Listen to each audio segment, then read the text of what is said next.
আজ খুব গুরুগম্ভীর একটা বিষয় নিয়ে কথা বলবো রিল অ্যান্ড রিদমে। আজ সিনেমা নিয়ে কথা হবে এবং আজ এপিসোড নাম্বার 6।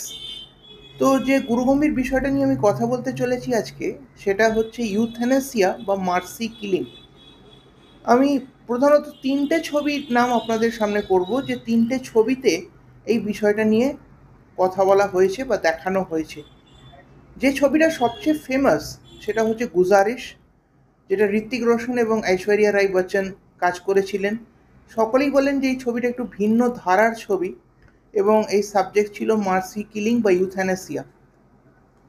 1985 সালে একটি সিনেমা বানানো হচ্ছিল এবং সেই সিনেমাটা টেকনিক্যালি ছিল তারকা খচিত, কারণ সেখানে কাজ করছিলেন অমিতাভ বচ্চন এবং কামাল হাসান।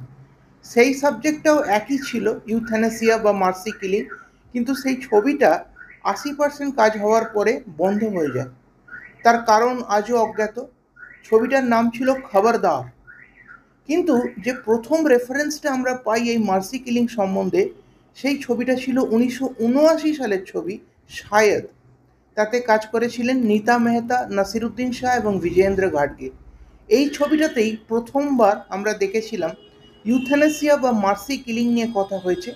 কিন্তু হয়তোবা আর্ট ফিল্ম বা সেই সময় বলা হয় যেগুলোকে, সেরকম একটা সিনেমা হওয়ার ফলে হয়তো এই ছবিটা সেভাবে কোনোদিনই প্রচারের আলোয় আসেনি।